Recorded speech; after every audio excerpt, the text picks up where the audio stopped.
My name is Ayana Thomas, and I was sentenced to 36 months in a federal prison, and my charges were bank fraud and conspiracy to commit money laundering. My husband did some illegal business, and I took some of the money out of his account and put a check into my own personal account. I didn't actually commit the crime, but because I knew that the funds weren't legal and I profited from it, I also got charged with my husband.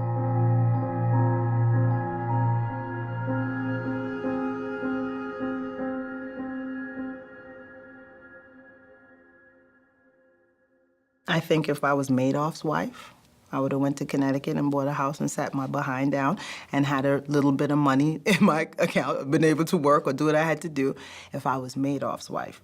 But I didn't come as Madoff's wife. I came as Raymond's wife, so it was different. My son was 12 and my daughter was probably 6. One morning they left for school, they came back and we were gone. My husband went in a year before me. We had got the same 36-month sentence. The first day is the worst day. You remember your first day and your last day. But the first day is the worst day. You get put into this dormitory for newbies with these bunch of women that you don't know. A few of the women, interesting experience because they come in and they're like soccer moms detoxing off of their Oxycontins and they're throwing up and they're dry heaving and you're seeing them using the bathroom on themselves, they're throwing up on themselves. I'm looking over like, is this really real?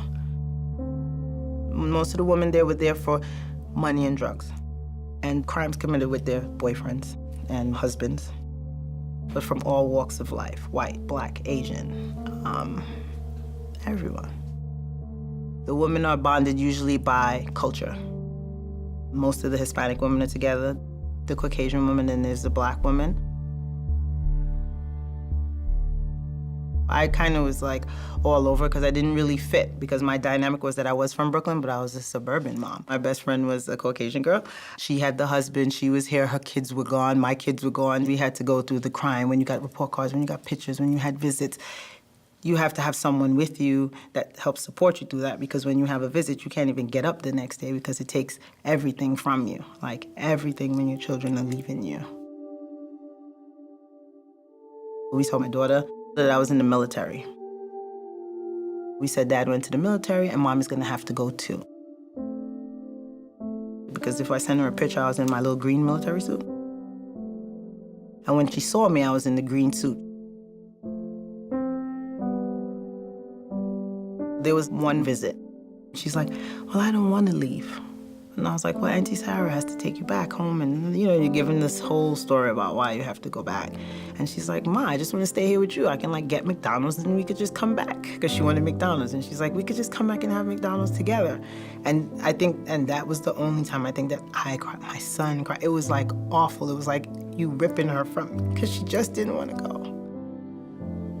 You kind of feel like a failure, and now you're failing again. And it was rough.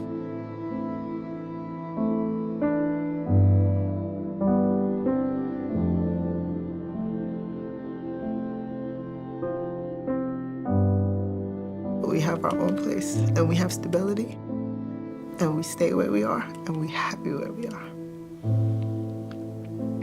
I did it.